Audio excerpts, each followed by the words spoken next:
அதிகாரம் 3.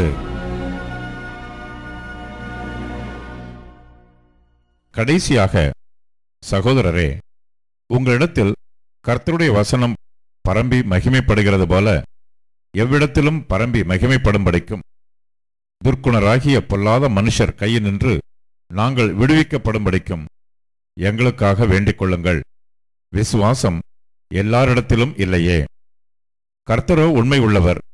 அவர் உங்களை ஸ்திரப்படுத்தி தீமை நின்று விலக்கி காத்துக் கொள்ளுவார்.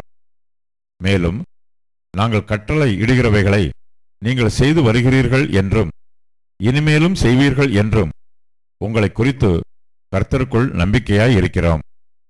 கர்த்தர் உங்கள் இருதயங்களை தேவனை பற்றும் அன்புக்கும் கிறிஸ்துவின் பொறுமைக்கும் நேராய் நடத்துவாராக. மேலும் சகோதரரே, எங்களிடத்தில் ஏற்றுக்கொண்ட முறைமையின்படி நடவாமல் ஒழுங்கற்று நடக்கிற எந்த சகோதரனையும் நீங்கள் விட்டு விலக வேண்டுமென்று நம்முடைய கர்த்தராகிய இயேசு கிறிஸ்துவின் நாமத்தினாலே உங்களுக்கு கட்டளையிடுகிறோம். இன்ன விதமாய் எங்களை பின்பற்ற வேண்டுமென்று நீங்கள் அறிந்திருக்கிறீர்களே.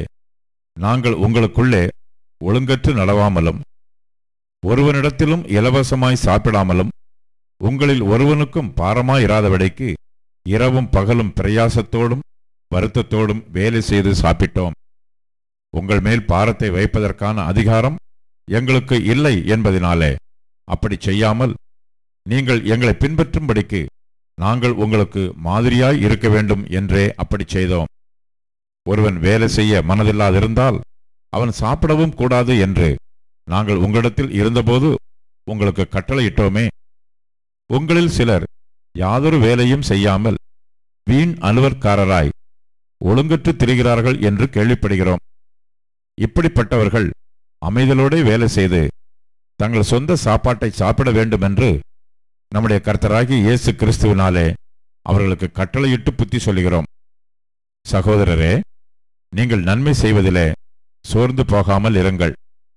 மேலும் இந்த நிருபத்தில் சொல்லிய எங்கள் வசனத்துக்கு ஒருவன் கீழ்ப்படியாமல் போனால் அவனை குறித்து கொண்டு அவன் வெட்கப்படும்படிக்கு அவனுடனே கலவாதிருங்கள். ஆனாலும் அவனை சத்துருவாக எண்ணாமல் சகோதரனாக எண்ணி அவனுக்கு புத்தி சொல்லுங்கள்.